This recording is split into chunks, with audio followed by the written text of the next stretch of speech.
मुझे कहा कि आपने कहा था, तो मैंने कहा वो लास्ट सेशन भी होना ज़रूरी है। क्योंकि देखिए मैं तो जी, अपना प्रोग्राम जो 35 मिनट्स टू 30 मिनट्स करता हूँ। उसके बाद फिर जो है 5 मिनट्स जो है वो मैं चाहता हूँ कि जो हमारे दर्शक हैं और जो आपने जिन्हें इनवाइट किया है, उनके कोई जी। क्वेश्चन्स हो तो वो आपसे करें, क्योंकि इंटरव्यू देखने के बाद निश्चित है लोगों के मन में कोई बहुत सारे प्रश्न आते हैं जी, जी, इसका, जी। वो जी, क्वेश्चन्स। जुड़ेंगे, बिल्कुल जुड़ेंगे लोग थोड़ा-सा ये थोड़ा टाइम का वो रहा, नेक्स्ट टाइम अगर जी, होगा तो और ज़्यादा लोग जुड़ पाएँगे, क्योंकि हमने जी। भी ये कल ही थोड़ा इसको डिस्कस किया है इसके बारे में, सो पर फिर भी आएँगे लोग, बिल्कुल। एक ये समय हो चुका है। मैं डॉक्टर संजय अनंत, इस कार्यक्रम जिसका नाम है अपनी बात डॉक्टर संजय अनंत के साथ, इसमें मैं आप सबका स्वागत करता हूँ और फेसबुक के माध्यम से जो देश-विदेश से जो हमें देख रहे हैं, हमें सुन रहे हैं, उन सबको प्रणाम करता हूँ और अभी ज़ूम में भी जो अतिथि हमारे जुड़े हैं और जुड़ेंगे, उन सबको भी मैं प्रणाम करता हूँ। मित्रों, ये सिर्फ़ एक इंटरव्यू का कार्यक्रम नहीं है। मैंने अपनी पहले श्रृंखला में भी इस बात को कहा था, मेरा इसके प्रति उद्देश्य ये है कि जो प्रतिभाएँ हैं, जो विभिन्न क्षेत्रों में जिन्होंने कुछ उपलब्धियाँ हासिल करी हैं, जिनके पास कुछ सकारात्मक है समाज को देने के लिए, उन प्रतिभाओं को जनता के सामने में, आम जन के सामने में लाना और उन्हें उनकी प्रतिभा से उनको परिचित कराना, ताकि समाज में एक सकारात्मक जो है वह भाव जाए, एक सूचना जाए, ये उसका प्रयास है। तो मैंने पहली श्रृंखला में भी ये बात स्पष्ट करी थी कि इस कार्यक्रम में हम बात करेंगे साहित्य की, संस्कृति की, वैचारिक आंदोलनों की, अध्यात्म की, ये सब बातें इसमें होंगी। हम दलगत राजनीति की बात नहीं करने वाले हैं और कार्यक्रम मैं आपको विश्वास दिलाता हूँ कि बहुत रुचिकर होगा, बोझिल बिल्कुल नहीं होगा। मेरा जो पहला जो कार्यक्रम था मंजू जी के साथ था, वो यूएसए में रहती थीं, उनके साथ भी जो कार्यक्रम हुआ, उसको बहुत पसंद किया गया। यूट्यूब में भी लोगों ने देखा, उनके परिचित लोगों के भी मेरे पास कमेंट्स आए कि आपका इंटरव्यू बहुत अच्छा था। तो मैं आशा करता हूँ कि आज भावना जी के साथ भी जो हम बातचीत करेंगे, वो बहुत ही रोचक होगी और बोझिल बिल्कुल नहीं होगी, ये मेरा आप सब लोगों को विश्वास है और आप अगर कार्यक्रम के साथ जुड़ेंगे तो आपका मन इसमें रमेगा और आप इसे पूरा देखना चाहेंगे। तो आज का कार्यक्रम हम आरंभ करते हैं जिसका नाम है अपनी बात डॉक्टर संजय अनंत के साथ। आज हमारे साथ हैं ऑस्ट्रेलिया से डॉक्टर भावना कुंवर जी। ऑस्ट्रेलिया के संबंध में मैं आपको, वैसे तो आप सब विद्वत जन हैं, आप सब परिचित होंगे कि ऑस्ट्रेलिया एक जो है समृद्ध देश है, संस्कृति से भी, आर्थिक दृष्टि से भी और बहुलतावादी देश है। विभिन्न भाषा-भाषी लोग, विभिन्न धर्मों को मानने वाले लोग वहाँ पर निवास करते हैं और बहुत ही शांति से और सुख के साथ वहाँ पर अपना जीवन व्यतीत कर रहे हैं। और जो ऑस्ट्रेलिया में 2021 में जनगणना हुई, उसके अनुसार वहाँ पर करीब जो है 6,84,000 हिंदू जो है, हमारे हिंदू सनातनी भाई वहाँ रहते हैं, भावना जी उनमें से एक है। तो उनके ऑस्ट्रेलिया के बारे में अगर मैं चर्चा कर रहा हूँ और हम सब लोग जो है साहित्य से जुड़े हुए लोग हैं और भावना जी भी एक साहित्यकार हैं, तो जिस भूमि से वो आती हैं, तो वो ऑस्ट्रेलिया है। तो ऑस्ट्रेलिया के साहित्य जगत का सबसे प्रमुख नाम है पैट्रिक व्हाइट का। तो पैट्रिक व्हाइट सर जो हैं, उनको नोबेल प्राइज़ भी मिला है। पैट्रिक व्हाइट सर के बारे में मैं आपको बताऊँ कि उनका उनका लेखन जो है मुख्य रूप से डीपली साइकोलॉजिकल और एक्जिस्टेंशियल प्रोस के लिए जाना जाता है। अगर मैं इसे हिंदी में कहूँ तो गहन, मनोवैज्ञानिक और अस्तित्ववादी लेखन के लिए वे जाने जाते हैं। और जैसे हम अपने भारत में, अपने विभिन्न लेखों में, निबंधों में, अपने वक्तव्य में हम कभी कालिदास को कोट करते हैं, कभी सूरदास जी को कोट करते हैं, कभी तुलसीदास जी को या रविन्द्रनाथ टैगोर को या प्रेमचंद जी को, तो वैसे ही ऑस्ट्रेलिया में वही स्थान पैट्रिक व्हाइट का है। पैट्रिक व्हाइट सर जो है ऑस्ट्रेलिया के नामचीन लेखक हैं और उन्हें नोबेल प्राइज़ मिला, जैसा कि मैंने आपको बताया। तो उनको बहुत बार ऑस्ट्रेलिया के लोग अपने लेखन में कोट करते हैं, अगर आप ऑस्ट्रेलिया का लिटरेचर पढ़ेंगे तो। तो ऑस्ट्रेलिया में उनको मैं उनकी एक छोटी-सी बात कोट करके आज का कार्यक्रम आरंभ करता हूँ। उन्होंने ट्रुथ के बारे में कहा, सत्य के बारे में उनकी एक लाइन है जो बहुत जगह कोट की जाती है, उसे मैं आप लोग के सामने रख रहा हूँ। If truth is not acceptable, it becomes the imagination of or others. If truth is not acceptable, it becomes the imagination of others. इसका यदि अगर हम हिंदी में कहें तो हम इसे कह सकते हैं कि यदि यदि सत्य स्वीकार नहीं है तो वह दूसरों के लिए कल्पना बन जाता है। अब इसकी बहुत लंबी व्याख्या हो सकती है, इतने बड़े साहित्यकार के वचन हैं और उसी ऑस्ट्रेलिया जो पैट्रिक व्हाइट सर का जो ऑस्ट्रेलिया है, वहां पर हमारी भावना जी निवास कर रही हैं, प्रवासी भारतीय हैं, तो उनका बहुत बहुत इस कार्यक्रम में स्वागत है। मैं एक छोटा सा अगर उनके बारे में अगर आपको परिचय देना चाहूं, तो 30 से अधिक उनकी कृतियां प्रकाशित हो चुकी हैं। संस्कृत और हिंदी में उन्होंने पोस्ट ग्रेजुएशन किया है। 3 से अधिक भाषाओं में उनका डिप्लोमा है। अनेक सम्मानों से सम्मानित है, और सबसे बड़ी बात, स्त्री शक्ति का भी प्रतिनिधित्व करती हैं। क्यों कह रहा हूं ये बात कि जर्नलिज्म में, वैसे हमारे आपने देखा होगा जर्नलिज्म में स्त्रियों की संख्या अभी फिलहाल भारत में बहुत कम है। तो वो एक ऑस्ट्रेलियंचल नामक एक पत्रिका की एडिटर है, संपादक है, जो हिंदी में प्रकाशित होती है, ऑस्ट्रेलिया से होती है। तो बहुत विस्तृत कार्य क्षेत्र है भावना जी का। तो अब मैं अगर आज की बात आरंभ करूं, तो उनकी 2 पंक्तियों से आरंभ कर रहा हूं। उन्होंने ही लिखा है, उनकी बात से ही मैं आज का कार्यक्रम आरंभ कर रहा हूं। कुछ ऐसा हुआ उनसे हुई बातों के बाद, कुछ असर ऐसा हुआ उनसे हुई बातों के बाद, बन गए अपने वो हमदम 2 मुलाकातों के बाद। एक बार फिर से पढ़ता हूं। कुछ असर ऐसा हुआ उनसे हुई बातों के बाद, बन गए अपने वो हमदम 2 मुलाकातों के बाद।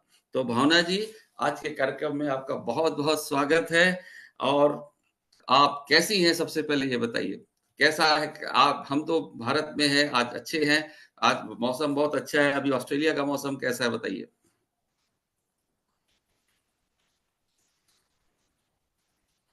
आपकी आवाज नहीं आ रही है, आपने म्यूट किया हुआ है। जी। मेरा कहना हाँ। यह है कि बहुत बहुत शुक्रिया आपका, सबसे पहले तो इस कार्यक्रम से जोड़ने के लिए। और मौसम बहुत अच्छा है इन दिनों, यहाँ पे वैसे गर्मी होती है। भारत से उल्टा मौसम होता है, अगर वहाँ सर्दी है जी। तो यहाँ गर्मी है, और वहाँ गर्मी है तो यहाँ सर्दी होती है। बट फिर भी प्लेजेंट जी। वेदर इन दिनों है। और जी। मेरी एक सलाह और है कि आप, अगर हम कैमरे को, हम दोनों ही आए तो और ज्यादा इंटरेस्टिंग हो जाएगा, क्योंकि हम कभी, जब आप सवाल करते हैं तो आप आते हैं, और मैं जवाब देती तो मैं आती, तो अच्छा लगेगा कि अगर हम वो सेटिंग कर लें जिसमें हम दोनों ही आते रहे तो ज्यादा अच्छा लगेगा। मुझे सेटिंग के लिए कहाँ जाना पड़ेगा, आप गाइड कर सकती हैं? अम, या आप कर सकती हैं तो आपसे होगा सेटिंग, तो आप कर सकती हाँ हैं, नहीं, बताइए। मुझसे तो नहीं होगा, करना तो आपको ही पड़ेगा जी, बताइए। इसमें। हाँ जी, एक मिनट में देखती हूँ, अगर होता है तो ठीक है, वरना कोई बात नहीं, अगली बार फिर से ही। क्योंकि इसमें जो बोलता है फिर उसी की आवाज आती है, तो ज्यादा अच्छा रहता है कि हम आमने सामने दिखाई दें। सो नहीं हो पा चलिए, रहा है तो कोई बात नहीं, मैं नहीं कोई मैं बात नहीं। क्या है कि मैं I am not very familiar with this all this things. तो हाँ कोई खैर, बात नहीं। आपने अगर सुझाव दिया है तो मैं उसको जरूर नेक्स्ट टाइम जो है अपने इस कार्यक्रम में जो है उस बात का जी। ध्यान रखूंगा। तो जी। मैं आप अपने कार्यक्रम में, अभी हमारे प्रश्न तैयार हैं। अब भावना जी, मैं आशा करता हूँ कि आप भी उत्तर देने के लिए तैयार होंगी। बिल्कुल बिल्कुल, हर समय। तो बहुत ही बिल्कुल, आप मतलब मैं ऐसे कोई क्वेश्चन नहीं करने वाला हूँ जिसमें आपको किसी प्रकार की कोई असुविधा हो। मैंने सबसे कहा ना कि ये कार्यक्रम जो है बहुत ही रोचक है, और आप सबको जी। बहुत आनंद आएगा। तो मैंने जैसे आपसे कहा कि आपका बैकग्राउंड ये है कि आप तो भारत से जाकर वहां पे बसी हैं। तो आपका जी। जो बैकग्राउंड है उत्तर प्रदेश के मुजफ्फरनगर से आता है। तो थोड़ा सा मुजफ्फरनगर में जो आपका बचपन बीता, आपकी शिक्षा है, आपके जो फैमिली बैकग्राउंड है, उसके बारे में थोड़ा सा बताइए। हम यहाँ से जी। शुरुआत करते हैं। जी बिल्कुल। मेरा जन्म मुजफ्फरनगर में हुआ है, और मेरी कुछ एजुकेशन मुजफ्फरनगर में हुई है, और कुछ मैंने रुड़की हॉस्टल में रह के पढ़ाई की है। जैसे मैं, जी। अभी आपने पढ़ा कि MA Hindi, MA Sanskrit, BEd, and मैंने पीएचडी की है हिंदी गजल पे। तो जी। ये जी। मेरा सब वो रहा है। शिक्षा के क्षेत्र में जो भी मैंने हासिल किया है वो आपने मेरा परिचय दिया ही है। और दूसरे, मेरे माता पिता अभी भी मुजफ्फरनगर में रहते हैं, मेरी ब्रदर है, मेरी सिस्टर है, वो दिल्ली रहते हैं। मेरे फादर रिटायर्ड प्रिंसिपल हैं, तो और वो पढ़ाते थे, क्योंकि एक सब्जेक्ट, एक एक क्लास तो लेनी होती है, भले ही प्रिंसिपल होते हैं, तो वो हिंदी और संस्कृत को एक सब्जेक्ट लिया करते थे मेरे जी। फादर। और रिटायर्ड प्रिंसिपल हैं, तो वहीं से हिंदी संस्कृत, क्योंकि मेरी फैमिली में वहां से शुरुआत हुई है हिंदी की, संस्कृत की, तो मेरे को भी उसी लाइन पे रखा गया। मैंने भी इसीलिए हिंदी अच्छा। संस्कृत से एमए किया है, and then BEd and PhD मेरे फादर की वजह से ही। जी। अच्छा। और फैमिली में बचपन में, मतलब बचपन में आपको, अच्छा ये बताइए कि जैसे, वैसे तो प्रश्न हर सृजनशील व्यक्ति के साक्षात्कार में पूछा जाता है, तो वो प्रश्न मुझे भी जी। आपसे पूछना ही पड़ेगा। वो बहुत ही सामान्य प्रश्न है, और सभी साहित्य के इंटरव्यू में वो पूछा ही जाता है कि जी। ये जी। पहली रचना आपने कब लिखी, और कविता कब लिखी? अगर इससे जुड़ा कोई किस्सा हो तो बताइए। बिल्कुल बिल्कुल, बहुत आप अच्छे, बहुत अच्छा आपका प्रश्न था, और आपने सही बड़ी बात याद आती है जब हम छोटे स्कूल में, क्लास में, स्कूल में हुआ करते हैं, तो अगर आपको भी याद हो, उस जी, समय जी। स्कूल में पत्रिका निकला करती थी। और जी, जी, पत्रिका में स्कूल की जो पत्रिका होती थी उससे बच्चों को कहा जाता था कि जो भी थोड़े क्रिएटिव बच्चे हैं, कोई कला में है, कोई राइटिंग में जी, है, जी, जिस भी जी, उसमें है, तो आप उसको लिखें। तो हमसे भी जी, कहा गया एक कविता लिखने के लिए। अब मुझे क्लास जी, तो याद नहीं, फोर्थ फिफ्थ सिक्स जो भी क्लास रही होगी, जी, तो जी, उसमें कविता लिखने के लिए कहा गया, तो हमने लिखी उल्टी सीधी जो भी लिखी, और अपने फादर को दिखाई, अपने पापा को दिखाई। उन्होंने कहा जी, हाँ अच्छी है, और इसको दो पत्रिका में वो पब्लिश हुई। तो वो कविता जी। कुछ ऐसे थी कि दादा मुझको करते प्यार लेकिन बतलाते मक्कार, दादी मेरी बड़ी सयानी रोज अरे! सुनाती नई कहानी, और ताऊ जी हैं मेरे प्रोफेसर, मेरे ताऊ जी भी प्रोफेसर थे, अच्छा, अच्छा, अच्छा। ताऊ जी मेरे प्रोफेसर है, उन पर अपना स्कूटर। तो इस तरह से मैंने ये एक राइमिंग बना के कविता लिखी। नहीं, नहीं, और वो आप नहीं, नहीं, मैं बाद में आपकी गज़लें तो बाद में सुनूँगा, पर ये इतनी प्यारी कविता एक बार 2 लाइन फिर से सुनाइए।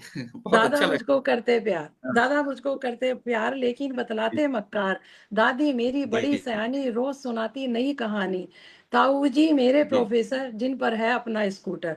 तो ये मुझे कुछ पंक्तियां याद रह गई उस वक्त की, और वो पत्रिका भी पता नहीं कहाँ, क्योंकि फिफ्थ सिक्स में हम कहाँ कितने छोटे होते हैं और अच्छा, कहाँ वो अच्छा। पत्रिका हो गई। लेकिन हाँ, मेरे जहन में वो है। और उसके बाद फिर अच्छा, वो ये सिलसिला ऐसे चलिए, हुआ ये कि तो बचपन की यादें हो गई, पर कॉलेज के समय में ऐसा कोई कोई ऐसी कोई कविता लिखी हो जो मतलब आपने ने पब्लिश के लिए रखी हो कि साहब मैं कभी अ, मेरी कोई पहली कविता संग्रह प्रकाशित होगी या इन फ्यूचर मेरे को ऐसे चांस मिलेंगे तो मैं इसको पब्लिश हाँ करूँगी, या डायरी में लिखा हो, यानी ऐसा कब से लिखना शुरू किया? हाँ, वैसे देखिए, जब ये शुरुआत इस तरह से हुई, तो वो कविताएँ जब एक बार आपकी पब्लिश हो गई, तो फिर आपको हर मैगज़ीन के लिए पूछा जाता था, तो इस तरह से बच्चों की लिखनी शुरू हुई। तो वहाँ से मेरा वो बचपन भी बना रहा, और वो मुझे अभी तक जब हमारी बात आगे होंगी, मैं उसको लेकर भी जाऊँगी कि मैंने ऑस्ट्रेलिया के बच्चों के लिए अपनी 2 पुस्तकें प्रकाशित की हैं, जिनकी हम चर्चा आगे करेंगे। तो वो जी, बचपन भी कहीं जीवित रहा, लेकिन जैसे आपने कॉलेज की बात कही, तो जब हम कॉलेज में जाते हैं तो वहाँ तो फिर वही होता है कि हाँ, उन दिनों शेर व शायरी का टूटे-फूटे शेर कुछ ऐसे गुनगुना दिया करते थे, और होता ये था कि जो अपने ब्रदर सिस्टर उनको कुछ चाहिए होता था, वो कहते कुछ लिख दो हमारे लिए, तो 2 पंक्ति लिख दी और दे दी। उस वक़्त ना बहर की और समझ होती थी, ना रदीफ काफ़िया क्या होता है, ये सब नहीं पता होता था। कुछ भी ऐसे लिख दिया, फूल खिले, गुलशन गुलशन, इस तरह की चीज़ें लिख देते थे। तो वो एक और हाँ, रोमांटिक भी कुछ लिखा होगा, लेकिन अच्छा, सहेजा नहीं। और कुछ डायरियाँ ऐसी हैं जिनको आज तक भी सहेज के रखा है, बहुत रद्दी हो चुकी हैं, लेकिन हाँ, उनको मैंने ज़िंदा ज़रूर रखा है कि एक वक़्त आएगा, जो उस वक़्त की लिखी हुई होंगी। जब ग्रेजुएशन में हम थे, तो छोटे-मोटे कुछ दोहे, कुछ ऐसी चीज़ें लिख के वो मैंने डायरी अभी भी सँभाली हुई है, क्योंकि अब उसकी थोड़ी तमीज़ आ गई है कि बहर क्या होती है, रदीफ़ काफ़िया क्या होता है। तो एक दिन वो डायरी मेरी ग्रेजुएशन वाली ज़रूर सबके सामने आएगी कि उस वक़्त वो क्या होता लिखा है था। कि मैं हुँ, आपसे सहमत हूँ, पर आप ये देखिए कि अभी जब आप लिखती हैं, तो अब जी, जो पहले का पढ़ती हैं, तो शायद आपको ऐसा लगता होगा मैंने क्या बचकाना लिखा या क्या ऐसा लिखा। क्योंकि एक जी, एक मैच्योर उम्र में आने के बाद में हमें जो पूर्व में हम लिखते हैं, कॉलेज लाइफ में लिखते हैं या स्कूल लाइफ में लिखते हैं, तो हमको थोड़ा-सा बचकाना लगता है। लेकिन जी। आप मुझसे सहमत होंगी कि उस आयु में जो हम लिखते हैं ना, वो हमारे हुँ, अंतर्मन के शुद्ध भाव होते हैं, उसमें संसार का बिल्कुल। प्रभाव नहीं होता है। अब हम जो भाव लिखते हैं, उसमें हमने जो पढ़ा है, जिस विचारधारा को हम मानते हैं या हमने हुँ, जो संसार में देखा है, उन सब का प्रभाव भावना जी आप पर भी पड़ा है। तो अब मैं आपकी सीधा-सीधा रचनाधर्मिता पर आता हूँ। मैं अगर आपके साहित्य का परिचय एक एक हिंदी गज़लकार मानूँ, हुँ। तो ये क्या ठीक है? क्या ये ठीक है? ब, आप इसमें सुधार चाहेंगी? स, इसमें कुछ और जोड़ना चाहेंगी? बताइए। हिंदी गज़लकार के रूप में आप कह रहे हैं? हिंदी गज़लकार के रूप में अगर मैं आपका जी, परिचय मानूँ, तो मैंने जी, 3 जी। आपके सामने ऑप्शन दिए हैं। जी, जी, जी, पहले ठीक है, मैं है समझ गई। देखिए, ऐसा हाँ, है कि रचनाकार रचता है, लिखता है, और कभी भी जैसे मुझे यहाँ पर आपके इस सवाल से मुझे अपने फादर इन लॉ की बात याद आ गई कि जब हमसे पूछते थे, क्योंकि बहुत बड़े साहित्यकार थे, जी। गज़लकार, गीतकार, उनके आगे आप जानते ही हैं कि किसका नाम जी, जी, बहुत बड़ा नाम, है बहुत ना? बड़ा। जी, तो जब वो उस पद पर थे कि हाँ, सबसे बड़े गीतकार, सबसे बड़े गज़लकार, जब उनसे जी, कोई साधारण बात हुआ करती थी, तो हम पूछते थे, जैसा आपने सवाल किया, तो आप कैसे लिख लेते हैं इतना सब और एकदम आपके माइंड में आ जाता है, क्योंकि हमें थोड़ा सोचना पड़ता है। तो उनका कहना था, मैं अभी बच्चा हूँ, मैं सीख रहा हूँ। तो वो वाह! उनकी बात मुझे इतनी अच्छी लगती थी, और वो ज़हन में कहीं न कहीं मेरे बैठी हुई है। तो जैसा आपने कहा कि मैं कहाँ अपने आप को महसूस करती हूँ, वो बात अलग है कि मैंने कितना 30 किताबें मैंने लिख ली हैं। गजल जी, पे मैंने हिंदी गजल में पीएचडी मैंने की है, तो मैंने कम से कम भी 200-250 किताबें पढ़ी हैं, तब जाके मेरा वो पीएचडी का मैटर कंप्लीट हुआ है। और आजकल मैं गजलें लिख भी रही हूँ, रदीफ, काफिया, इन जी, सब जी, बहर सबकी मुझे तमीज है। जी, लेकिन अभी भी ये लगता है कि नहीं, अभी हम सीख रहे हैं, मतलब वो कभी खत्म नहीं होगा। हम अपने आप को 100% परफेक्ट कभी नहीं कह सकते, क्योंकि जो लेखक है वो कभी सेटिस्फाई होता नहीं अपने लेखन से, उसे नहीं, और और चाहिए होता है। मैंने आपसे प्रश्न इसलिए किया था क्योंकि एक जी साहित्यकार हैं आप, तो मुख्य रूप से तो आप गज़ल लिखती हैं, जैसा कि जी आपने आपका परिचय देखा, पर कहानी जी भी हो सकता है आप लिखती हों या कुछ बिल्कुल। कविताएँ दूसरी विधा में भी लिखती हों। इसलिए जी मैंने आपसे पूछा कि अगर किसी को हम्म डॉक्टर भावना कंवर का परिचय देना हो, तो वो जी जी अगर ये कहा जाए कि वो हिंदी गज़लकार हैं, तो आप उससे सहमत हैं। मेरा मेरा प्रश्न का आपने उत्तर दिया। मैं समझता कह हूँ कि आप सकते हैं उससे हम। सहमत। जी, जी जी। जी तो कह सकते हैं। एक बात आपके परिचय में मैंने पढ़ा कि आपने संस्कृत में एमए किया है। अभी एकेडमिक स्थिति ये है मैडम कि भारत में, क्योंकि मैं जी भारत में रहता हूँ, मैं भारत की बात करूँगा, तो भारत में अधिकांश यूनिवर्सिटीज़ में, कॉलेजेस में संस्कृत के विभाग बंद होते जा रहे हैं, क्योंकि संस्कृत को हम्म स्टूडेंट नहीं मिल रहे हैं। कोई बच्चा आज की तारीख में संस्कृत में एमए करने तैयार नहीं। हमारे हमारे हमारे छत्तीसगढ़ में भी अधिकांश कॉलेजों में संस्कृत विभाग बंद हो गए। उसका कारण है कि लोग जी संस्कृत विद्यार्थी ही नहीं मिलते। सरकार तो चाहती है, वो हम्म कॉलेज में एमए का डिपार्टमेंट है, पर अगर कंटीन्यूअस 2 इयर्स अगर बच्चे नहीं आए तो उनको उनको जो है वो डिपार्टमेंट बंद करना पड़ता है। तो आपने हम्म। संस्कृत में एमए किया है, तो मैं ये जानना चाहूँगा कि कुछ संस्कृत में सिर्फ़ यानी आपने पढ़ शौक से किया था या आप कुछ अभी संस्कृत में आप लिख भी रही हैं? कुछ लिखा है आपने संस्कृत में या कुछ संस्कृत साहित्य से भी कुछ जुड़ाव नहीं, है? मैं बहुत ईमानदारी से इस सवाल का जवाब दूंगी, क्योंकि ये संस्कृत तो मैंने मजबूरी में किया था, कोई मेरी अच्छा। हॉबी नहीं थी, मेरा कोई शौक नहीं था। क्योंकि जी, जी। जहाँ की आप, क्योंकि मैं यहाँ तो बाद में आई हूँ ऑस्ट्रेलिया में, तो उससे पहले मैं जी, युगांडा भी गई थी। तो जी, जी। जहाँ अब आप कहीं हमें हिंदी कर रहे होते हैं, जी, तो अगर आपको डिग्री कॉलेज के लिए सर्विस चाहिए होती है, तो उसमें संस्कृत का भी एक पार्ट जरूरी है, संस्कृत भी करना होता है। या तो मेरे पास ग्रेजुएशन में संस्कृत होती तो मैं जी, उसके लिए एलिजिबल होती, लेकिन मेरे पास क्योंकि ग्रेजुएशन में साइकोलॉजी थी एंड आर्ट और पेंटिंग थी, संस्कृत नहीं थी, तो इसलिए मेरे लिए वो कंपलसरी था कि मैं अगर एमए संस्कृत भी कर लूँ एंड देन बीएड पीएचडी करूँ, तो मैं डिग्री कॉलेज के लिए लेक्चरर के लिए रेडी हूँ। बस मेरा वहां तक था। मैंने बाद में काफी पढ़ा, लेकिन मेरा इंटरेस्ट हिंदी में ज्यादा रहा, संस्कृत तो नहीं, मैंने नहीं, एक मैं अपने एक्चुअली आपने बड़ी एजुकेशन के लिए बड़ी किया। बड़ी ही साफ़गोई से बात बता दी कि आप कह रहे हैं संस्कृत साहित्य में आपने एमए ज़रूर किया है, पर उसमें आपकी अभिरुचि है, ज़्यादा अध्ययन नहीं है, ऐसा जी आपका कहना बिल्कुल है। तो नहीं तो बिल्कुल। मैं आपसे कालिदास के बारे में बात करता, अभिज्ञान भाई शाकुंतलम अच्छा जो है, क्योंकि एक दो फिर मेरे को और जॉब ऑफर भी आए संस्कृत पढ़ाने के लिए, तो मैंने एक्सेप्ट नहीं किए, क्योंकि मैं जी, जी, हिंदी पढ़ाना पसंद करती हूँ कंपेयर टू संस्कृत। मेरा सब्जेक्ट हिंदी जी, ज्यादा मुझे पसंद है जी। चलिए। तो मित्रों नेक्स्ट अगले प्रश्न को पूछने से पहले मैं आपको एक आपके लिए आपको एक शेर पढ़ के सुना रहा हूँ। अब वो शेर क्यों जी पढ़ के सुना रहा हूँ, उसका ताल्लुक जो है वो मेरे प्रश्न से, इसलिए मैं वो शेर पढ़ रहा हूँ। सलीके से हवाओं में जो खुशबू घोल सकते हैं, सलीके से हवाओं में जो खुशबू घोल सकते हैं, अभी कुछ लोग बाकी हैं जो उर्दू बोल सकते हैं, अभी कुछ लोग बाकी हैं जो उर्दू बोल सकते हैं। तो भावना जी, मैंने आपका सोशल मीडियाज़ में वीडियोज़ वगैरह भी देखे, आपकी जी गज़लों को भी पढ़ा है। तो आप जी लिखती तो हिंदी गज़लकार, मैंने अभी आपसे जैसा प्रश्न किया, आपने स्वीकार किया जी कि आप हिंदी गज़लकार के रूप में आपको एक पहचान है और आपको वो स्वीकार भी है। पर मैंने जी ये देखा कि आपने जो आपकी जो गज़लें हैं, जी उसमें जी उर्दू शब्दों का खुलकर प्रयोग है। तो जी आप हिंदी और उर्दू के रिश्ते को किस रूप में देखती हैं? ये मेरा प्रश्न है आपसे। जी। मैंने इनको कभी अलग देखा ही नहीं है, हिंदी उर्दू को, दोनों बहनें हैं, दोनों साथ चल रही हैं और साथ ही जी, चलती रहेंगी। तो मेरा यही मानना है, जैसे मुझे किसी चीज से परहेज नहीं है और किसी को होना भी नहीं चाहिए। जैसे यहाँ जी, पर कवि सम्मेलन होता है, मुझे बड़े आदर सम्मान के साथ बुलाया जाता है ऑस्ट्रेलिया में, जी, जी। मैं जाती जी, हूँ, जी। चाहे वो रेडियो पे है, दूरदर्शन पे है, चाहे आपकी मुशायरे हैं, मुझे उर्दू जो तबका है वो बुलाते हैं, मैं वहां भी बड़े सम्मान और आदर के साथ जाती हूँ। जहाँ सम्मान और आदर के साथ मुझे बुलाया जाता है, चाहे वो मुशायरा है, चाहे वो कवि सम्मेलन है, मैं दोनों में जी, जाती हूँ और मैं दोनों को जोड़ के चलती हूँ, क्योंकि ये एक दूसरे से अलग कहाँ है, शुरू से एक जी, है और एक ही रहेंगी आगे तक भी। तो जी, अगर जी, कुछ हमारी हिंदी गजलों में एक दो उर्दू के शब्द आ जाते हैं, बहुत सारे शब्द ऐसे हैं जो हम डेली यूज करते हैं, हमेशा हमारे प्रयोग में आते हैं, और हमें वो पता भी नहीं होता ये उर्दू शब्द है, तो किस चीज का परहेज करना। नहीं खूबसूरती होता आ क्या जाती है, है, कहीं आपको हिंदी नहीं गजल आप लिख रहे हैं और आपको वहां हिंदी का शब्द सेट नहीं हो रहा, अगर उर्दू का आ रहा है तो उससे परहेज क्यों है, और खूबसूरत हो जाती है आपकी गजल। तो मेरे लिए ये तो बहुत दोनों ही मतलब बराबर है, मैं दोनों का सम्मान करती हूँ। चलिए, जी। तो आपकी विचारधारा जो है वो इस बात पर है कि हिंदी और उर्दू में फ़र्क है तो इतना, हिंदी हम्म, और उर्दू में फ़र्क है तो इतना, वो ख्वाब देखते हैं, हम हम्म, देखते हैं सपने। वो बिल्कुल। ख्वाब देखते हैं, हम देखते हैं सपने।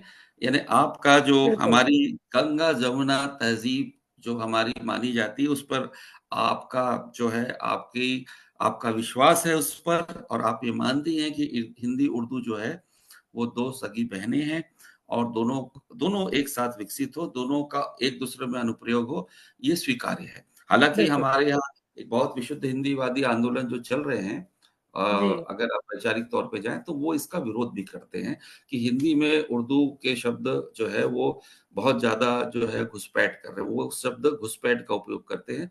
जो घुसपैठ हम्म। शब्द है ना वो आपको या जो उर्दू का अनुप्रयोग करते हैं उनको तकलीफ देगा, लेकिन जो विशुद्ध हिंदीवादी हैं वो बोलते हैं इसे। इसलिए मैंने आपके विचार जानना चाहा कि आप चूँकि उर्दू शब्दों का अनुप्रयोग करती हैं, इसलिए मैंने जी। आपके विचार जानना चाहे।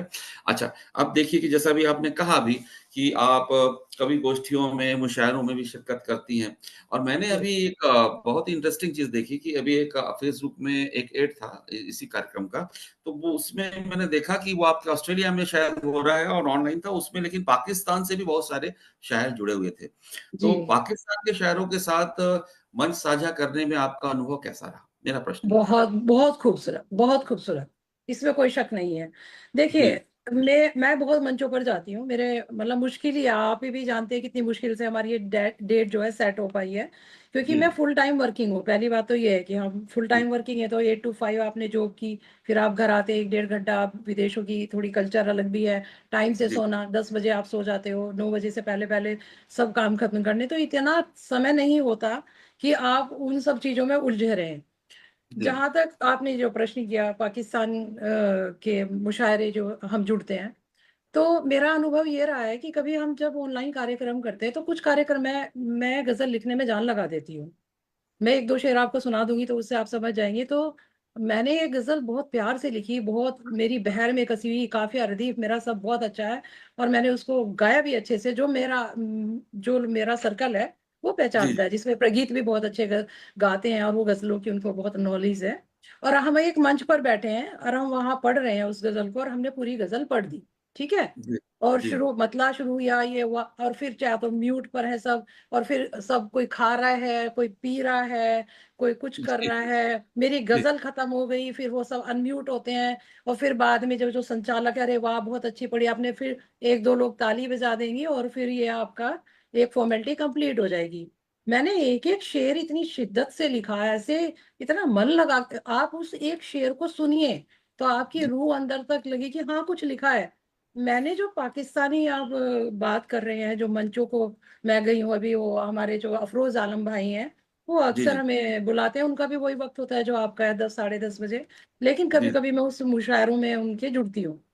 आप यकीन नहीं मानेंगे, आप मेरा वो देखिएगा, वो जो कार्यक्रम था, ज़रूर, ज़रूर, मैंने ज़रूर, ज़रूर। एक शेर पढ़ा है, मैंने एक लाइन पढ़ी है, भावना जी फिर से पढ़िए, मतलब वो लाइन उनके अंदर उतर रही है, मैंने क्या लिख डाला ऐसे, फिर दोबारा मतलब वो इतना जो हमने लिखा है, जो हमने यहाँ से लिखा है, वो उनके वहां पहुंच जाता है।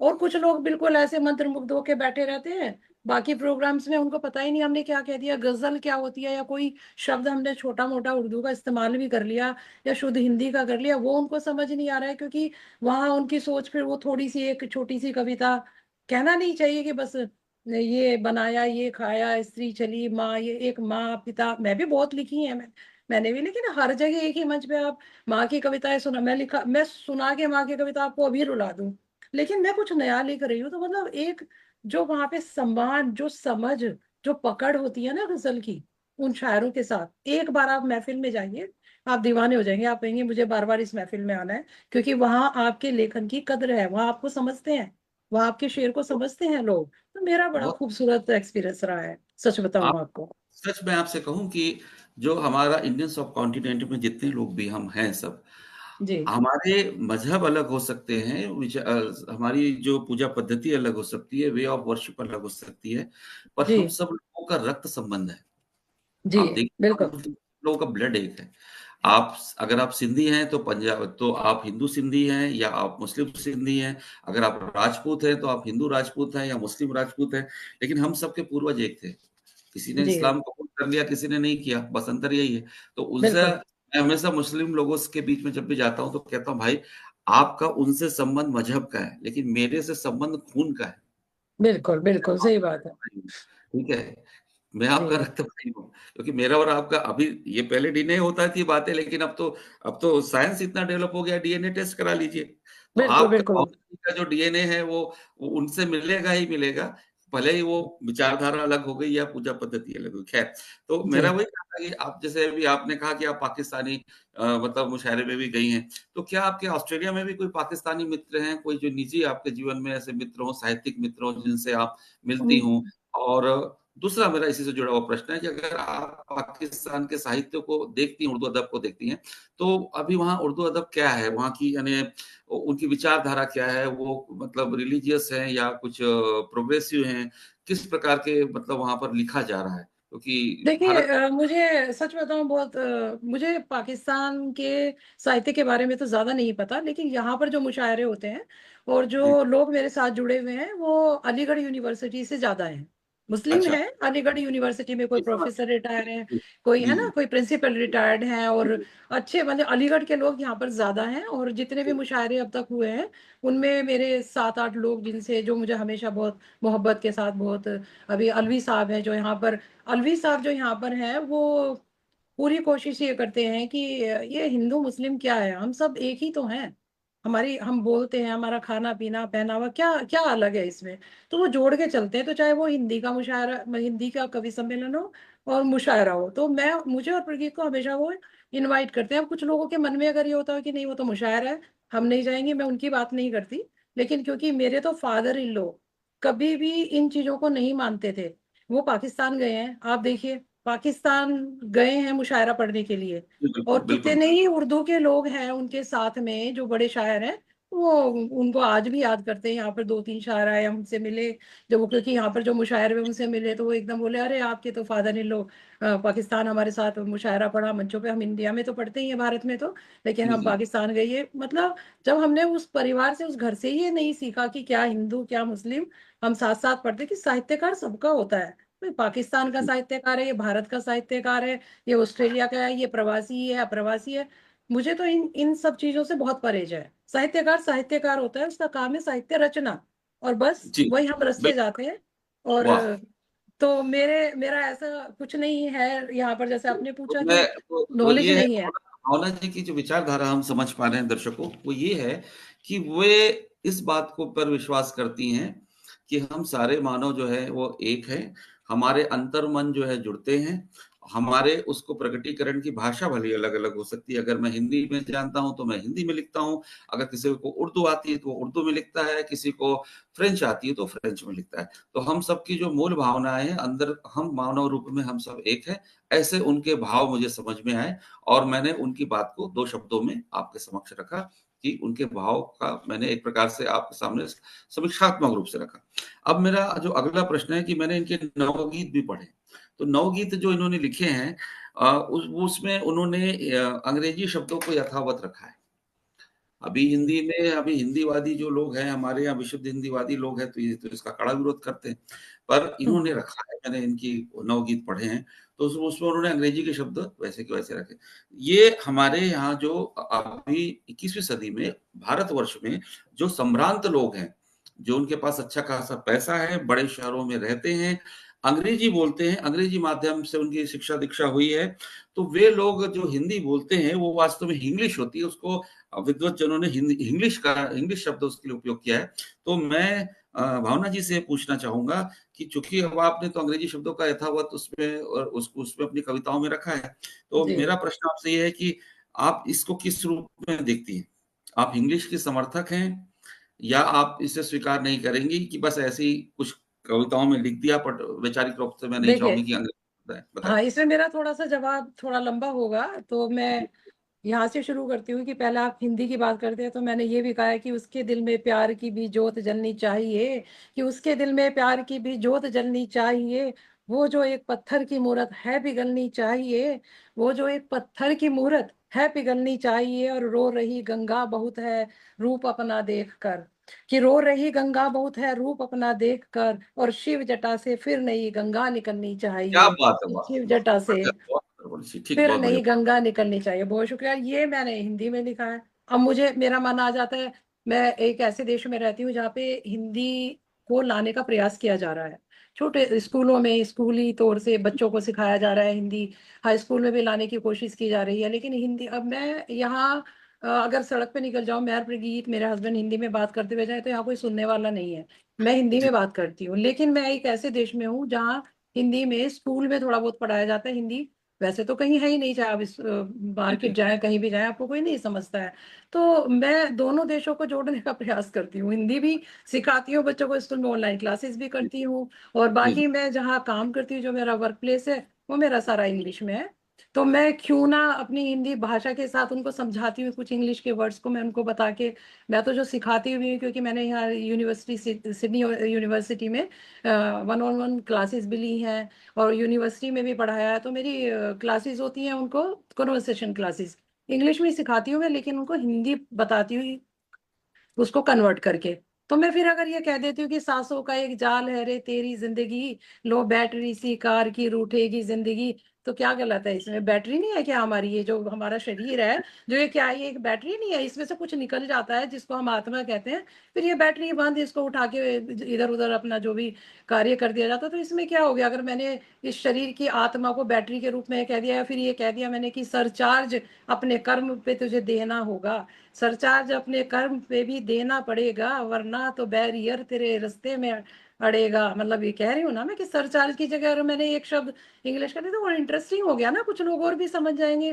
फिर मैं जी, आगे जी, क्योंकि सरचार्ज अपने कर्म पे भी देना पड़ेगा, वरना तो बैरियर तेरे रास्ते में अड़ेगा। और अब भी संभल जा बंदे, कि अब भी संभल जा बंदे, तू कर ले रे बंदगी। अब मैं कह रही हूँ ना बंदगी कर ले, तो मैंने हिंदी को क्या लाया बात है है! ना, कि अब भी बिल्कुल, संभल जा बंदे, तू कर ले रे बंदगी, और लो बैटरी सी कार की रूठेगी जिंदगी। इस जिंदगी को लोगों ने कितनी कितनी उपमाएं दी हैं, किसी ने कुछ कहा है, अगर, तो मैं नहीं मानती हूँ। और ये जरूरी है अपने शरीर, अब मैं गेम की बात कर देती हूँ, इसमें दो तीन शब्द मैंने लिए, कि पोकर के एक गेम में तू फंस न जाना रे, सब कुछ मेरा है सोच का नसुर लगाना रे।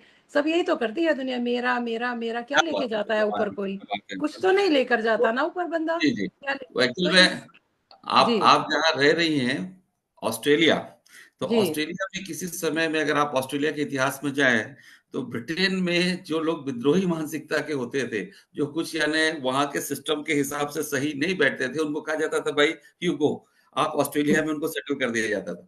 ये अगर आप हम्म, ब्रिटिश हिस्ट्री पढ़ेंगे, तो ऑस्ट्रेलिया में जो अधिकांश गोरे हैं, उनके पूर्वज वो लोग हैं जो एक प्रकार के विद्रोही थे, यानी जो सिस्टम को इंग्लैंड के सिस्टम को पसंद नहीं करते थे। तो मैं समझता हूँ कि भावना जी में भी लगभग वही भाव है। देखिए, जब भी कुछ नए आंदोलन होते हैं, कुछ नए प्रयोग होते हैं, तो सबसे पहले उनका विरोध होता है।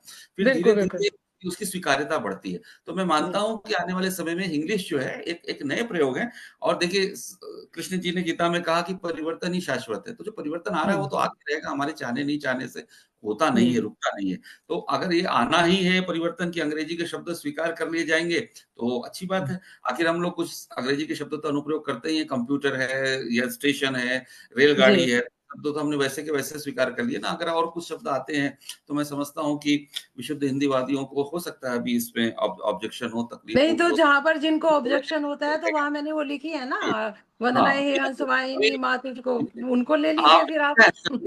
मैं आपकी रचना धर्मिता पर प्रश्न नहीं उठा रहा, क्योंकि आप जैसा चाहें, देखिए आप तो जब कोई भी रचनाकार रचना लिखता है तो ब्रह्म स्वरूप होता है।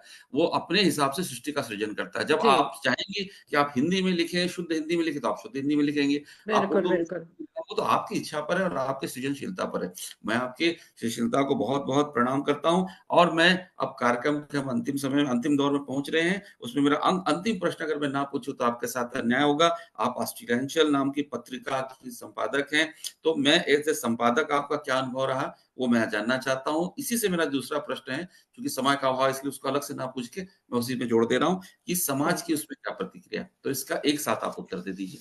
आपने सेकंड क्वेश्चन क्या किया, मुझे क्लियर नहीं हाँ, सुनाई हाँ, दिया। मैं आपसे मेरा प्रश्न ये था कि ऑस्ट्रेलियांचल आपकी पत्रिका है जिसकी हाँ। आप संपादक हैं और समाज की इस पर क्या प्रतिक्रिया है? ये दोनों प्रश्न जो अच्छा। है इसका उत्तर दीजिए। जी, जी, बिल्कुल। देखिए, ऑस्ट्रेलियांचल पत्रिका बहुत अच्छी चल रही है आप सबके स्नेह से, आप सबके आशीर्वाद से। मैंने जी, पहला अपना ब्लॉग शुरू किया था अगस्त 2006 में, दिल के दरमिया डॉट कॉम, फिर अनएंडिंग क्रिएटिविटी मेरा ब्लॉग रहा जी, और उसके बाद फिर ये अपनी पत्रिकाएँ ये सब मैंने की और पत्रिका ऑस्ट्रेलियांचल 2020 में शुरू हुई थी, 2020 में शुरू की गई थी ये। क्योंकि जी, यहाँ पर जैसा कि मैंने बताया हिंदी की कमी रही है, तो हिंदी की कोई पत्रिका भी नहीं है, तो मैंने ये पत्रिका शुरू की जिसमें कि जो प्रतिष्ठित लोग हैं उनको तो जोड़ा ही जोड़ा, जो हमारे चाहे भारत से हैं, चाहे अमेरिका, यूएस, जहाँ से यूके, यूएस, जिस भी देश से जो भी लोग मुझे रचनाएँ भेजते हैं, उनको शामिल करती हूँ और दूसरा उद्देश्य ये भी रहा कि जो हमारे नए लोग हैं, नई पीढ़ी के लोग हैं, जिनको यहाँ जोड़ने की कोशिश करें कि हिंदी सीखें और हिंदी बोलें, उनको भी इसमें शामिल किया जाए और साथ ही जो यहाँ पर गतिविधियाँ होती हैं, जो हिंदी को लेकर, चाहे वो मुशायरा है, चाहे हिंदी हिंदी कवि सम्मेलन है, उन सब की गतिविधियों को भी इसमें समाचार के रूप में भी दिया जाता है। तो बाकी लोगों की प्रतिक्रिया तो इतनी अच्छी होती है कि मैं आपको क्या बताऊँ। इसमें हर तीसरे मतलब त्रैमासिक पत्रिका है, लेकिन कभी-कभी हमें एक्स्ट्रा एडिशन भी निकालने पड़ते हैं, स्पेशल जी, विशेषांक निकालने पड़ते हैं। तो उसके लिए जो भी लोग क्योंकि कॉन्टैक्ट करते हैं और रचनाएँ भेजते हैं और उतना उसमें आ नहीं पाता कि इतनी बड़ी मैगज़ीन होने के बावजूद भी, तो उनके जी, अंक अगले अंक के लिए रख लिया जाता है। तो जी, जी। उसका बहुत अच्छा मतलब रिज़ल्ट है, लोग बहुत पसंद करते हैं और हमेशा कोशिश रहती है उनकी कि वो इसमें शामिल हों। तो जी। भावना जी ने देखिए, भावना जी एक रचनाकार हैं, उनकी रचनाधर्मिता को हमने समझा, उनकी उनके उनके जीवन को हमने करीब से समझने का प्रयास किया, उनकी उनकी रचना शैली हमने समझी, वो उर्दू और हिंदी का जो अनुप्रयोग वो करती हैं, उसको हमने समझने का प्रयास किया, आज के इस साक्षात्कार में। और हम आखिरी जो मेरा प्रश्न है, आज का अंतिम प्रश्न है, वो प्रश्न इसलिए पूछना लाज़मी है कि वो ऑस्ट्रेलिया में रहती हैं। भारत में होती तो ये प्रश्न ही नहीं उठता था। वो ऑस्ट्रेलिया में रहती हैं, प्रवासी हैं। तो भावना जी, आप तो भारत से पढ़ कर गई हैं, भारत से जाकर वहाँ सेटल हुई हैं। मेरा जी। प्रश्न ये है कि जो पीढ़ी वहाँ जन्म ले रही है, आप जी। लोगों के बाद की पीढ़ी जो वहाँ जन्मी है, हुँ। उनमें भारत की संस्कृति और हिंदी के प्रति क्या लगाव है और क्या हमको करना आप लोग क्या उसका भविष्य देखते हैं? ये मेरा अंतिम प्रश्न है आज का। जी। जी, देखिए, ये हमें जोड़ना पड़ता है, बच्चों को, नई पीढ़ी को लेकर अगर मतलब हम उनको छोड़ दें आज़ाद, तो शायद वो नहीं जुड़ पाएँ। ये हमारा एक कर्तव्य बनता है, चाहे पेरेंट्स के नाते, चाहे टीचर के नाते, चाहे आप किसी भी संस्था के द्वारा। तो उन्हें उस संस्कृति से जोड़ना और और वो कैसे जोड़ना, जैसे अब यहाँ त्योहारों की बात लीजिए, होली, दिवाली, तो यहाँ होली, दिवाली जितने भी बड़े-बड़े त्योहार हैं, 26 जनवरी पर भी यहाँ फ्लैग होस्टिंग होगी काउंसलेट में और इसके अलावा कार्यक्रम भी होते हैं, स्कूल में बच्चों को तैयार किया जाता है। तो ये एक एक तो गार्जियन का बनता है फर्ज़ कि उनको उससे जोड़ के रखें। अगर आप उन्हें छोड़ देंगे तो मुझे नहीं लगता कि सिखाने वाला कौन होगा? कैसे आप बताएँगे कि हमारे जो ग्रंथ हैं, चाहे वो अभी हम बात करते हैं हिंदी संस्कृति, हमारी गीता है या हमारे जो हमने ग्रंथ पढ़े हैं, जो हमने भी पढ़ा है, तो उनको कैसे पता चलेगा जब तक आप उन्हें बताएँ ही नहीं? या तो वहाँ पैदा हुए हैं, यहाँ पले-बड़े हैं, तो उन्हें जी, हमें जोड़ना, एक तो परिवार की तरफ से उनको जोड़ना, शिक्षकों की तरफ से जोड़ना और अपनी संस्कृति से उन्हें जोड़ने के लिए सबसे अच्छा जो अभी यहाँ चल भी रहा है कि कोई भी फेस्टिवल आता है उससे पहले वीकेंड पे ही क्योंकि सेलिब्रेट कर सकते हैं चाहे होली दिवाली कुछ भी है और उनमें बच्चों को उत्साहित किया जाता है कि आप ये प्ले करें चाहे वो गीत के माध्यम से चाहे कविता के माध्यम से उनको जोड़ते हैं और वो छोटी छोटी नाटिका भी प्रस्तुत करते हैं तो ये एक हमारा फर्ज भी है और हमें जोड़ना भी चाहिए और लगातार ये कार्य सभी लोग मिलके कर रहे हैं ऑस्ट्रेलिया में बहुत सारी संस्थाएं हैं ऐसी जो सब आने वाली पीढ़ी को इस दिशा में लेके जाती हैं और बहुत अच्छा हो रहा है। अभी हम काउंसलेट इनवाइटेड थे, अभी गए थे हम कल, जी, जी, तो वहाँ पर जी। भी बड़ा अच्छा कार्यक्रम सबने किया, बच्चों ने इतनी सुंदर-सुंदर कविता अमिताभ बच्चन जी की, हरिवंश राय बच्चन जी की सुनाई। तो मैं कहती हूँ कि आने वाली पीढ़ी के लिए जो भी प्रयास किए जा रहे हैं, निश्चित रूप से वो अपनी संस्कृति और सभ्यता से जुड़े रहेंगे। जी। जी, बहुत-बहुत धन्यवाद। तो अभी ये इस कार्यक्रम का पहला सत्र समाप्त होता है, दूसरा सत्र बहुत छोटा-सा होता है। इसमें जो दर्शक हमारे साथ जुड़े हुए हैं, उनके प्रश्न हम लेते हैं। मैंने अभी फ़ेसबुक चेक किया, तो ज़्यादातर लोगों ने लाइक किया है कार्यक्रम को, उसमें किसी का प्रश्न नहीं है। तो मैं ज़ूम में जो हमारे जो मित्र अतिथि जुड़े हुए हैं, जिसमें शिप्रा जी हैं, प्रतीक जी हैं, अंकुर जी हैं, मैं और भावना जी हैं। सॉरी, भावना जी तो आप स्वयं हैं, मैं प्रगीत जी हैं। तो आप सबसे मैं अनुरोध करूँगा कि आपके मन में आज का जो हम साक्षात्कार आपने देखा भावना जी का, उसको देखने के पश्चात आपके मन में जो भी प्रश्न हो आप भावना जी से पूछ सकते हैं। जी, आप सबका स्वागत है, जो पूछना चाहें। जी। सबसे पहले तो मैं सभी को प्रणाम करती हूँ, आप सब जुड़े और इतने समय से मुझे सुन रहे हैं। बहुत-बहुत धन्यवाद आप सभी का जुड़ने के लिए, और मैं आपके जवाब देने के लिए बिल्कुल तैयार हूँ। आप जो चाहें आप पूछिए। आपका मेरे भी बहुत ख्याल से बहुत शिप्रा बहन से पहले शुरू किया जाए। शिप्रा जी आप आए, आप प्रकट हो। अरे शिप्रा जी भी जुड़े हैं, अरे प्यारी छुटिया बहन है हमारी। शिप्रा जी, कैसी हैं आप? अनम्यूट कर लीजिए आप शिप्रा जी। हाँ, नमस्कार नमस्कार। मैं बाहर हूँ इसलिए अच्छा, अच्छा। ऑनलाइन वीडियो कोई से बात नहीं नहीं, जुड़ कोई सकती बात हूँ, नहीं। बट मैं आप सुन प्रश्न रही हूँ। पूछ सकती हैं, प्रश्न पूछिए आप। क्या पूछना बहुत जी अच्छा चाहें? लगा आप जुड़े, जी। बहुत धन्यवाद। बस यही जानना चाहूंगी कि एक पत्रिका निकालना, जैसे मैं जर्मनी में रहती हूँ, तो यहाँ जी, पर एक अलग प्रकार का आप कह सकते हैं वातावरण है, जहाँ पर हिंदी को स्थापित करना, मुख्य धारा में हिंदी नहीं है। जी। क्या ऑस्ट्रेलिया में जब आप ऑस्ट्रेलियांचल निकालती हैं, पत्रिका निकालती हैं, तो किस प्रकार की चुनौतियों का सामना आपको करना पड़ता है? और विशेष रूप से क्या मुख्य धारा में, क्या स्कूलों में हिंदी वहां पढ़ाई जाती है बच्चों के हाँ, लिए? जी। जी। देखिए, जो स्कूल में हिंदी पढ़ाने की बात है, कुछ स्कूल हैं जिनमें हिंदी पढ़ाई जाती है और हाई स्कूल में भी एक सब्जेक्ट के रूप में लिया गया है उसको। और पूरी कोशिश ये हो रही है कि काफ़ी स्कूलों में हिंदी पढ़ाई जाए। तो है तो उतना उस हिसाब से तो नहीं है हिंदी ऑस्ट्रेलिया में, जैसे बाकी देशों में है, लेकिन प्रयास है तो एक दिन ज़रूर होंगे। और हाँ, चैलेंजेस तो सभी पत्रिका को निकालने के लिए होते ही हैं, लेकिन मुझे कुछ खास ऐसे सामना नहीं करना पड़ा किसी भी चैलेंज का। बड़े अच्छे से बहुत सारी इसमें कविताएं, जैसे अभी मैंने भी इनको भी बताया था संजय जी को, कि बहुत लोग कविताएं भेजते हैं। हाँ, उनका स्तर मुझे जरूर जांचना पड़ता है कि कुछ स्तरीय होती है, कुछ नहीं, तो वो हम नहीं जी। लेते हैं। लेकिन हाँ, बहुत अच्छा इसका रिजल्ट निकल रहा है, और मुझे ऐसी किसी चुनौती का सामना अभी तक तो नहीं करना पड़ा। बाकी आगे देखते हैं जैसा भी होगा। जी, चलिए, थैंक यू। अंकुर जी जुड़े हुए हैं। थैंक यू एक सर, बहुत एक बहुत धन्यवाद। एक एक हाँ, हमारी एक हमारी मित्र जुड़ी हुई हैं भावना जी। मैं उनको जी, भी आमंत्रित कर रहा हूँ। उनका नाम है डॉक्टर के संध्या दास।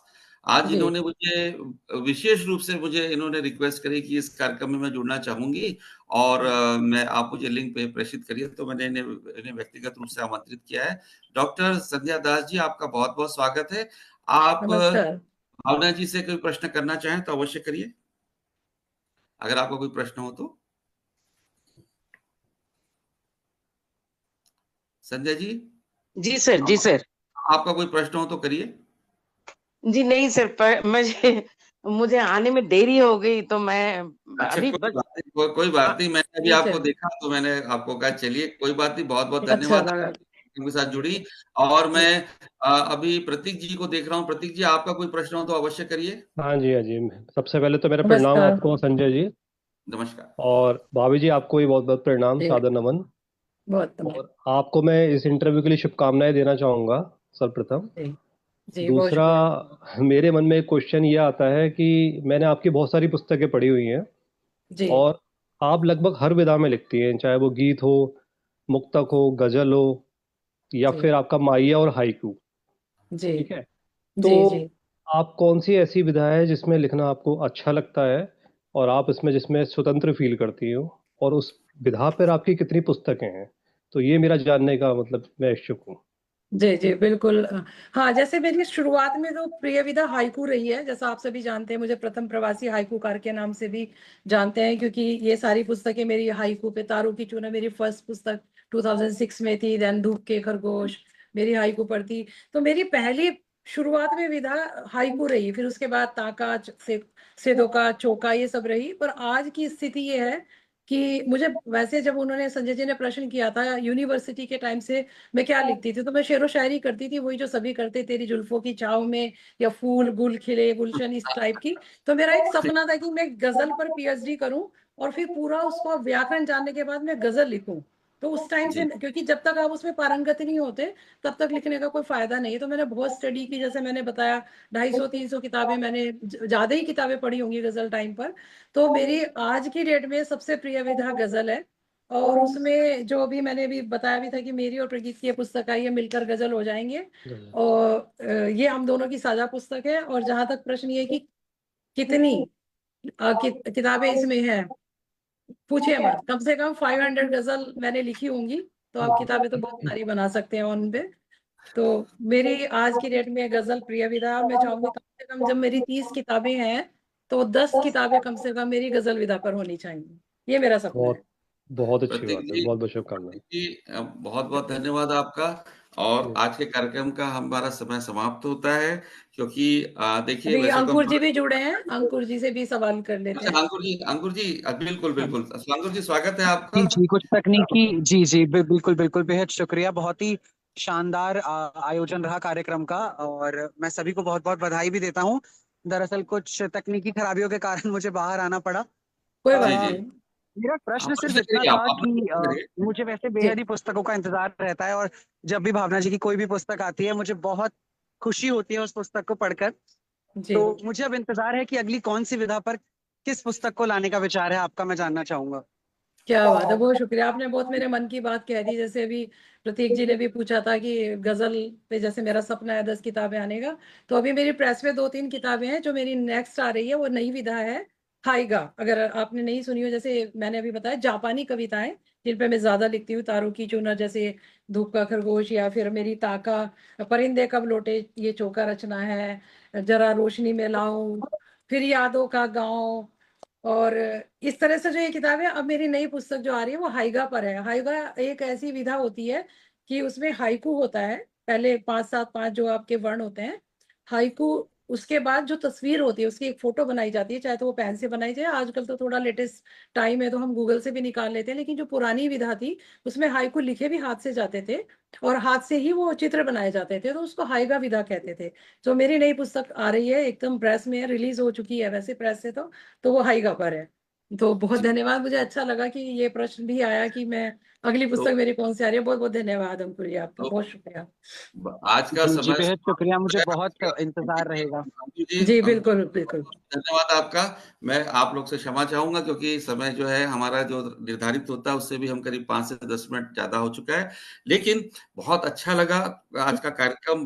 कैसे ही समय बीत गया पता ही नहीं चला भावना जी से बात करते हुए। बिल्कुल और संजय जी, आपको एक बात माननी पड़ेगी, मेरे बहुत सारे मेहमान आ गए हैं, लेकिन उनमें से भी प्रश्न वाले भी बाकी बचे हैं। आपका टाइम जरूर कंप्लीट हो गया। अभी प्रगीत ने भी कोई प्रश्न ही जी नहीं जी, मैं किया। क्षमा चाहूंगा। ले, देखिए, हाँ जी, क्षमा लेकिन आपके मेहमान मैंने बुला दिए यहाँ पे, देखिए जी सब जी, आए, बिल्कुल सब बिल्कुल। जुड़े, उसके लिए बहुत बहुत अच्छा शुक्रिया। लगा, बहुत अच्छा लगा सबसे मिलके। और मैंने बात आज शुरुआत की थी पैट्रिक वाइट से, जो ऑस्ट्रेलिया के बहुत बड़े साहित्यकार हैं जिनको नोबेल प्राइज मिला।